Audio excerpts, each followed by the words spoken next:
नमस्कार। आज हम बात करने जा रहे हैं प्राण ही जीवन है। प्राण जो होता है वही जीवन कहलाता है। इसको हम कैसे समझेंगे? देखो, मेरे पास कुछ गेहूं के दाने हैं, आप देख पा रहे हैं। तो ये जो कुछ गेहूं के दाने हैं, इस तरह से असंख्य सब्जियों के बीज होते हैं, फलों के बीज होते हैं।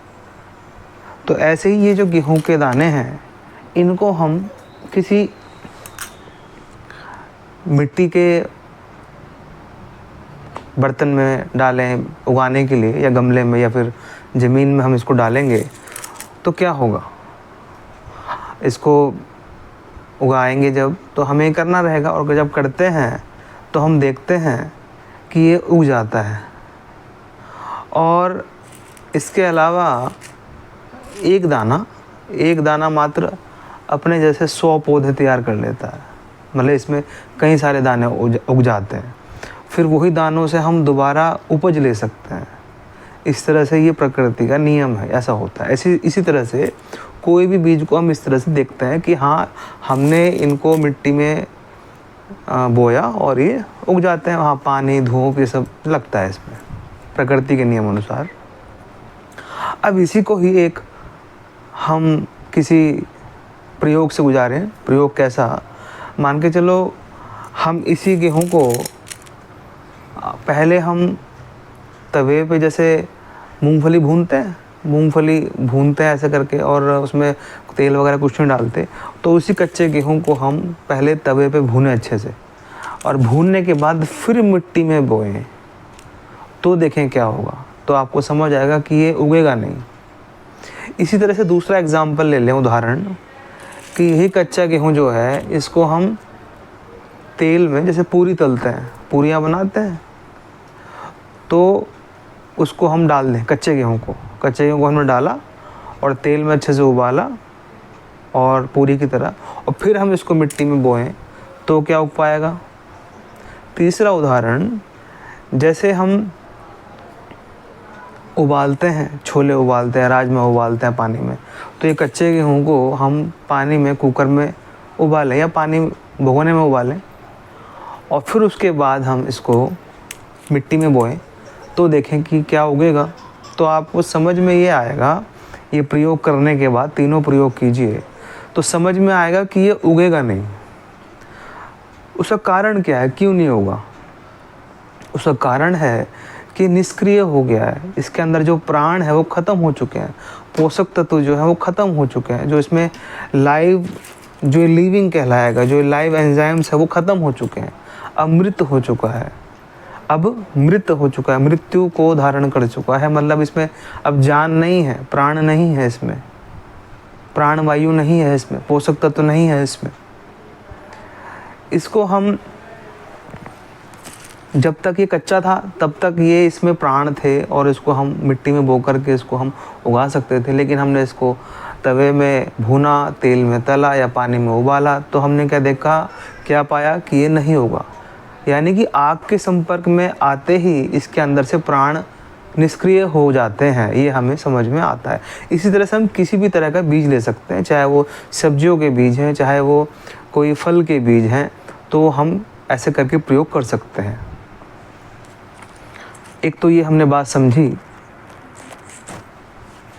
दूसरा हम समझ लेते हैं कि कोई व्यक्ति मर जाता है, जब तक जीवित है तो जीवित है। जैसे मेरा ही शरीर है 5 फीट 8 इंच का, तो जीवित है। शरीर में वज़न जो है वो 75 किलो का, तो मान के चलो अभी जीवित है, शरीर में जान है, प्राण वायु चल रही है, हम लिविंग है अभी। तो अब मर जाएंगे तो क्या देखेंगे हम, कि शरीर तो वही जो का तो है, 5 फीट 8 इंच, वज़न 75 किलो।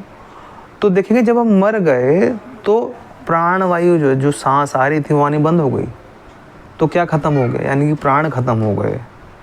जो जीवन दे रहे थे हमें, जो जीवन दाता, जो जीवन चल रहा था जिससे हमारा, वो ख़त्म हो गया। जबकि शरीर जो का तो है वैसे ही, वही 5 फीट 8 इंच है। अभी के भी नापोगे तो मरने के बाद, वज़न नापोगे तो वही 75 किलो जितना पहले था जब जीवन था।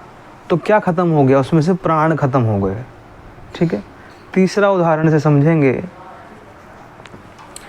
जैसे हम रोज़ाना खाना खाते हैं और खाना खाते हैं हम रोज़ाना जो खाना खा रहे हैं वो सभी का सभी आग पे पका हुआ खाना खाते हैं। रोटी सब्ज़ी दाल चावल पूरी पराठा या सब्ज़ी चाहे उबाल के खाओ या तल भून के खाओ, कोई मैदे की वस्तुएं हैं, कुछ भी चीज़ है वो सब हम तल भून के खा रहे हैं। या सब्जियां बना रहे हैं तो उसमें मसाले डाल के उसमें जीरा हींग टमाटर प्याज खूब अच्छे से उसको तलते हैं, फिर उसको सब्ज़ी बनाते हैं। रोटियां बनाते हैं तो रोटी भी आटा गूंद करके फिर उसके बाद उसको हम आग पे रोटियां सेकते हैं। इस तरह से हम करते हैं। चावल बनाते हैं तो वो भी ऐसे बनाते हैं। हर तरह का जो मतलब आविष्कार किया इंसान ने खाना बनाने का, जो पाक कला है, जो कुकिंग स्किल्स हैं लोगों की, वो ऐसी हैं कि जितना भी प्रकार का भोजन है वो सारा का सारा आग पे पका करके बना करके खा रहा है व्यक्ति। तो आग पे पका करके जब व्यक्ति खा रहा है तो हमें देखा जा रहा है कि वो उसमें अब प्राण नहीं रहे, वो निष्क्रिय हो चुका है, वो मृत भोजन हो चुका है, वो मृत्यु को प्राप्त कर चुका है। अब उसमें प्राण नहीं है, जीवन नहीं है, जीवनी शक्ति नहीं है उसके अंदर, लाइव एंजाइम नहीं है उसके अंदर जो पहले थे। कच्चा जब तक था तब तो थे लाइव एंजाइम, लेकिन अब नहीं है। लेकिन हम रोज़ाना ऐसे खा रहे हैं खाना, हम देखते हैं सब के सब वही इसी तरह से खाना खाते हैं, आदत ऐसी हो चुकी है हमारी। तो जब बीमारियों की ठीक करने की बात आएगी, किसी भी बीमारी की ठीक करने की बात, जो गंभीर से गंभीर बीमारी ठीक हो जाती हैं प्राकृतिक चिकित्सा में, और प्राकृतिक चिकित्सा में ये स्लोगन बोला जाता है, ये इस बहुत पहले से प्रचलित है, जो भी प्राकृतिक चिकित्सा के गुरु रहे, कि कच्चा खाओ आयु बढ़ाओ। ये इसका बहुत प्रचलित स्लोगन है, कच्चा खाओ आयु बढ़ाओ। मतलब कि अगर कच्चा खाएंगे तो हमारा जीवन लंबा होगा, जीवन अच्छा होगा, बीमारियां कम से कम होंगी तो ठीक हो जाएंगी। उम्र जब तक उम्र रहेगी तब तक समस्याएं नहीं होंगी, कंफर्ट रहेगा शरीर, अनकंफर्ट नहीं रहेगा। इस तरह से समझने की बात होती है। तो ऐसा क्यों कहा गया? ऐसा इसलिए कहा गया कि जो कच्चा भोजन होता है, फल हैं, हरी सब्जियां हैं, सलाद या जो सूखे मेवे हैं उनको भिगो के खाना हो गया, दालें हैं तो उनको अंकुरित खाना हो गया, अंकुरित करके खाना। तो ये जितनी भी प्रकार की चीज़ें हैं, या हरे पत्तों का जूस हो गया, नारियल पानी हो गया, नींबू पानी हो गया, ये सब कच्चा है। तो कच्चे में लाइव एंजाइम्स हैं, वही हमारी जीवनी शक्ति को बढ़ाएंगे, वही हमारी बीमारियों को ठीक करेंगे और वही प्राण शक्ति को बढ़ाएंगे। समझे क्या? तो उसी से हमारी बीमारी ठीक होती है, उसी के अंदर वो प्राण है। प्राण ही प्राण का संचार कर सकता है। इसको एक उदाहरण से समझेंगे। हमें कोई रास्ता पार करना है और हमने किसी का सहारा लिया, किसी अंधे व्यक्ति का या किसी लंगड़े व्यक्ति का, और हमने कहा भाई उस रास्ते तक छोड़ दो उसका, हमने हाथ पकड़ के चलने लगे। तो आप खुद ही समझिए इस चीज़ों की, कोई अंधा जो व्यक्ति है वो किसी को सहारा नहीं दे सकता, किसी को रास्ता पार नहीं करा सकता।